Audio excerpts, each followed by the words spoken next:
बड़ी खबर यही है कि राम मंदिर को लेकर बीजेपी मुख्यालय में अहम बैठक जो चल रही थी, ये बैठक खत्म हो चुकी है।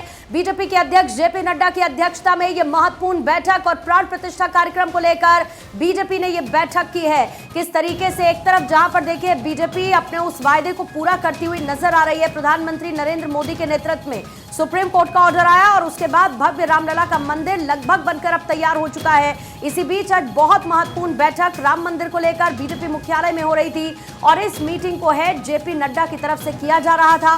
प्राण प्रतिष्ठा कार्यक्रम को लेकर यह बैठक हुई है। दूसरी तरफ सीएम योगी आदित्यनाथ ने मोर्चा संभाल रखा है। स्पॉट पर उनके कई दौरे हो रहे हैं। तैयारियां किस तरीके की होनी चाहिए। 22 तारीख को रामलला की प्राण प्रतिष्ठा जब दोपहर 12:30 बजे शुभ मुहूर्त के दौरान होनी है, उस वक्त अयोध्या में किस तरीके की सुरक्षा चाक चौबंद होगी। लेकिन दूसरी तरफ बीजेपी मुख्यालय में जारी यह बैठक राम मंदिर को लेकर बीजेपी की अब खत्म हो चुकी है। जेपी नड्डा की अध्यक्षता में यह बैठक हो रही है। जाहिर है आने वाले वक्त में 2024 के चुनाव हैं, ऐसे में राजनीतिक लिहाज से भी एक बड़ा मुद्दा ये बीजेपी के लिए है और इसको लेकर कैसे बीजेपी आगे बढ़ेगी। एक तरफ विपक्ष कई मामलों को लेकर रामलला की प्राण प्रतिष्ठा कार्यक्रम, अयोध्या में बन रहे राम मंदिर को लेकर सवाल उठा रही है, तो दूसरी तरफ बीजेपी इसे लेकर आगे बढ़ती हुई, स्ट्रैटेजाइज करती हुई राम मंदिर को लेकर बीजेपी मुख्यालय में यह बैठक हो रही थी। फिलहाल बीजेपी अध्यक्ष जेपी नड्डा के अध्यक्षता में जारी ये बैठक अभी खत्म हो चुकी है। इस बैठक से क्या कुछ निकलकर सामने आया है उसकी मिनट टू मिनट डिटेल्स आपके सामने रखेंगे। लेकिन इस बैठक को बहुत महत्वपूर्ण माना जा रहा है और खासतौर से आप देखिए क्योंकि प्रधानमंत्री मोदी मौजूद रहेंगे जब रामलला की प्राण प्रतिष्ठा का कार्यक्रम होगा। राज्यपाल उस दौरान मौजूद रहेंगे योगी आदित्यनाथ उस दौरान जब रामलला की प्राण प्रतिष्ठा होगी। कुल मिलाकर 5 लोगों की मौजूदगी उस भव्य कार्यक्रम के दौरान रहने वाली है, जिसका इंतजार एक लंबे वक्त से पूरे देश भर को है। और ऐसे में एक तरफ जहां पर अयोध्या बदल रही है, अयोध्या संवर रही है, बीजेपी इसको लेकर जरूर स्ट्रैटेजाइज कर रही है और बीजेपी मुख्यालय में जेपी नड्डा की अध्यक्षता में ये बैठक चल रही थी। बहुत महत्वपूर्ण ये बैठक है और अभी फिलहाल इस बैठक के खत्म होने की खबर मिल रही है। जेपी नड्डा की अध्यक्षता में बीजेपी मुख्यालय में जारी ये बैठक फिलहाल खत्म हो चुकी है।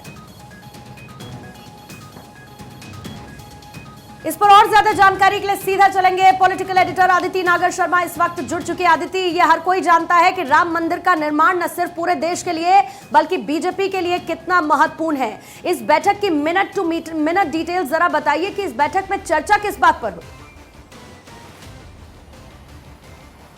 देखिए, अगर आप 2 महत्वपूर्ण मुद्दों पर चर्चा की गई, हालांकि विस्तार से ये बैठक हुई 12:30 बजे से 1:45 बजे के बीच में ये बैठक शुरू हुई। गृह मंत्री अमित शाह को इस बैठक में होना था, लेकिन किसी व्यस्तता के चलते वो इस बैठक में शामिल नहीं हो पाए। लेकिन आज भारतीय जनता पार्टी कार्यालय में 2 बेहद महत्वपूर्ण बैठक हुई। पहली हुई जो लोकसभा को लेकर थी, क्लस्टर में कि कौन कब ज्वाइन करेगा दूसरी पार्टी से, दूसरे राज्यों से, उसके लिए एक कमेटी भी बनाई गई है।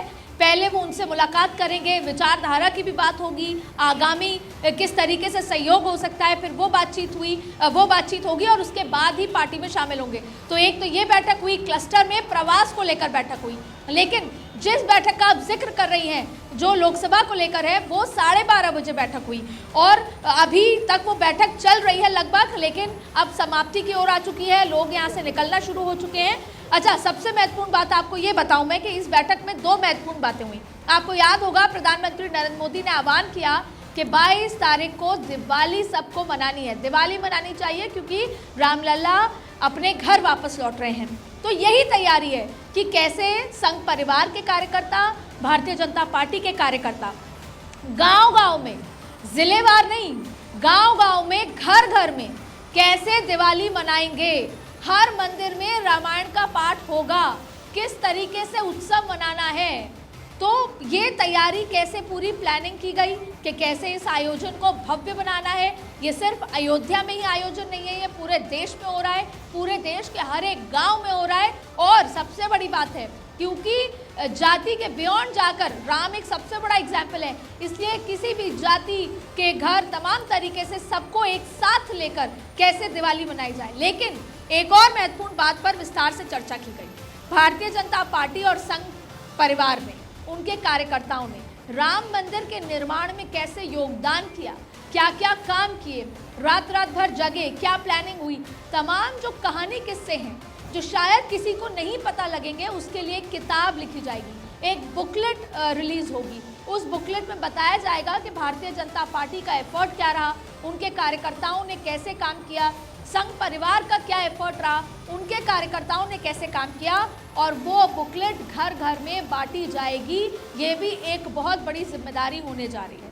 तो पूर्णिमा, सबसे महत्वपूर्ण बात है, अगर इसको राजनीतिक चश्मे से देखें तो लोकसभा चुनाव से पहले राम मंदिर जो इशू है, जिसको विपक्ष एक बताता है कि इसको एजेंडा है, इशू है, अगर तो उस लिहाज से भी ये बुकलेट घर घर में जाकर भाजपा का योगदान के बारे में अपने आप बात करेगी।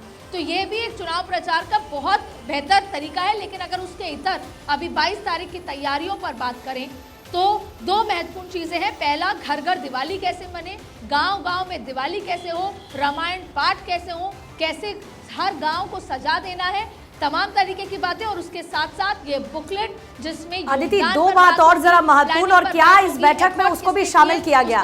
एक तरफ हम सबने देखा है कि रामलला की प्राण प्रतिष्ठा का कार्यक्रम होगा, उसमें निमंत्रण को लेकर एक बड़ा मुद्दा बनाया जा रहा है।